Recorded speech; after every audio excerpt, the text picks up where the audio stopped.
À Calais, certains habitants ont décidé d'aider ces clandestins à survivre. Dans cet entrepôt du centre-ville, tout le monde s'affaire en cuisine. Moi, je suis tombée sur une poule bien cuite.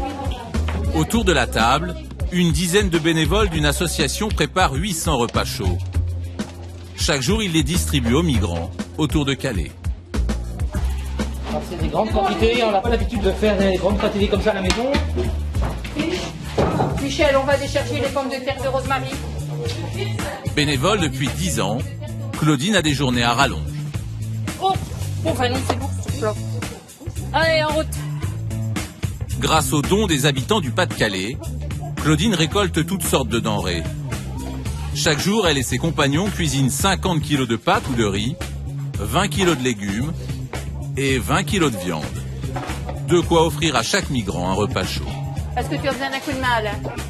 Ça va? Pour laver? Pincer peut-être. Pincer, ok. On va rincer. Claudine consacre toute son énergie à ce combat qu'elle juge indispensable. Ça me révolte de voir ce qui se passe à Calais, comme dans le nord de l'Italie.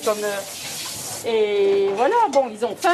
Au départ, c'est le but de Salam, c'est leur faire un repas chaud tous les soirs. C'est quand même pour un mieux-être, je ne vais pas dire le bien-être des migrants, non, pour un mieux-être. Les semaines de Claudine sont difficiles. Elle passe régulièrement par des hauts et des bas, mais elle y croit. Elle et sa petite équipe ne se contentent pas de récolter de la nourriture. Ils récupèrent aussi des vêtements et des chaussures qu'ils donnent aux migrants. Voilà, 45. Mais pour l'heure, une autre mission les attend.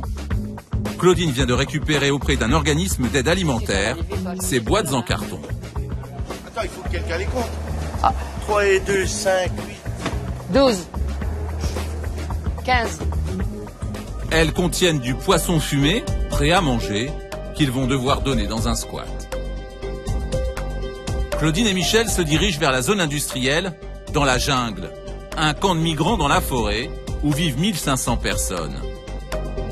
Ces distributions de nourriture sont des moments de grande tension, car beaucoup de clandestins n'ont parfois pas mangé depuis 3 jours. Et les bénévoles redoutent un autre problème. Certains migrants s'octroient parfois plusieurs boîtes et les revendent au plus faible pour se faire de l'argent. Et on préfère les distribuer, comme ça, un maximum de gens peuvent profiter des dons que nous avons. Et ce ne sont pas les chefs qui, à la rigueur, vont donner aux personnes qui préfèrent peut-être, ou vont peut-être faire un petit commerce aussi. Le camion arrive. Il est immédiatement repéré par les migrants qui accourent de partout. Bonjour. Ça va, oui, ça va. For the first. Yes, you take a line. It's fish. Good fish. Do it now. Hop, you go. Thank you, my friend. Les migrants sont affamés. Déjà servis une première fois comme cet homme, ils tentent de récupérer d'autres boîtes pour se nourrir ou les revendre. Attention, il en a déjà eu plusieurs, lui. Claudine essaye de contrôler la distribution comme elle peut. Mais les clandestins affluent de plus en plus nombreux pour obtenir des repas. Voilà, aïe aïe aïe. Claudine commence à paniquer. La distribution tourne mal. Les bénévoles n'arrivent plus à contrôler les migrants affamés. Ils décident de lever le camp. Look, this, what is this? Certains sont en train de faire des stocks de nourriture. Ils nous volent, ça va pas. Et la situation va devenir ingérable. Sur place, la tension commence à monter. On y va. On arrive. On arrive. Pour éviter une émeute, Claudine et ses collègues décident de quitter les lieux au plus vite. Mais les migrants ne vont pas en rester là. Ils ne supportent pas de voir cette nourriture leur échapper. Allez. Allez, on avance. Oh! C'est dingue. Oh, c'est dingue. Hein. Et la porte est ouverte, mais c'est pas vrai.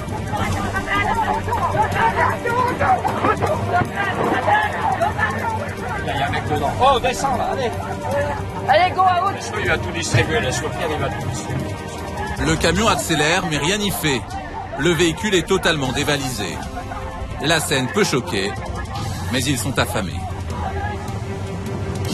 Ils ont peur de ne pas avoir.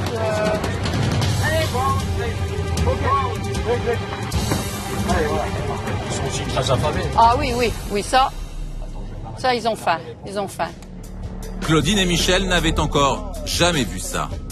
Et ils ne vont pas être au bout de leur peine. Le lendemain, les bénévoles préparent un nouveau chargement. Cette fois-ci des boîtes de raviolis, qu'ils soient distribués dans un squat occupé par des Soudanais. Tu te mets derrière et tu tiens les boîtes. Claudine est à nouveau de la partie. Ces boîtes ont été données par un supermarché de la région. On nous a offert des raviolis halal, donc nous allons les distribuer dans un camp où nous savons qu'il y a des musulmans. Chacun sa religion, c'est pas mon problème. Elle est bientôt à droite, la rue. Et je pense que les raviolis halal seront très très bien accueillis. Distribuer de la nourriture tout en respectant la religion des migrants, c'est ce que tente de faire Claudine. Mais sur ce parking, les choses ne vont pas tout à fait se passer comme elle l'espère. Je sais pas comment on va être accueillis, c'est la première fois que je viens.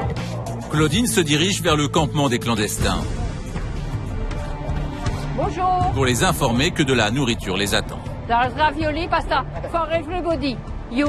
It's not for one people. Yeah, Say- for all. Yes, for all. Have you fire to? No, because we get no wood here. We need floor. We need gas. Oui, yes. It's difficult. It's too expensive for us. L'association n'a pas les moyens de leur fournir des réchauds pour cuire leurs raviolis. Ces sans-papiers vont donc les manger froids. Mais ils vont tiquer sur un problème. Baby, it means that. Best I don't before, know. you know that. La mention Best Before sur une boîte de conserve indique la date limite d'utilisation optimale. En clair, le produit est meilleur jusqu'à cette date, mais il est encore comestible 3 ans après celle-ci. Ces boîtes indiquent une date limite d'utilisation au 30 juin 2014. Or, nous sommes 3 mois plus tard. Les migrants sont persuadés que la nourriture est périmée. Ils ont peur de s'intoxiquer. Claudine va essayer de leur prouver le contraire. Yes, my friend, come. Claudine joue les cobayes en mangeant ses raviolis froids devant eux. Like this? Yes, with a spoon, like this. Yes, it's good. Ils doutent que ce soit comestible. On leur a déjà expliqué les dates limites de consommation et les dates limites d'utilisation. Ils ne comprennent pas toujours, ils font très attention. En manger ou pas, les clandestins se concertent. Ils pensent que l'association leur donne de la mauvaise nourriture. Et un vent de rébellion va souffler sur le camp. No good doesn't matter. Go. يا روي يا روي ما في ترى منتهينا دول ياخذ لك ترى نوك ما يدوك افريكا شنو Quand le pire arrive,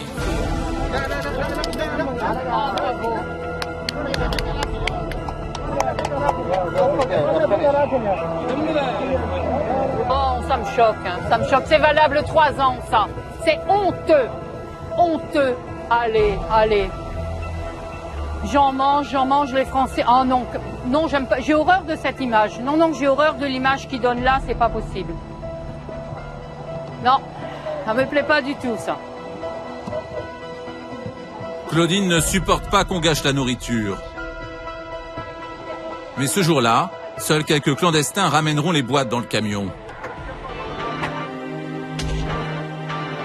La majorité des migrants accueillera ce don de l'association avec beaucoup de gratitude. Le 30 juin 2014, ils auraient eu cette boîte en main, ils ne l'auraient pas mangée.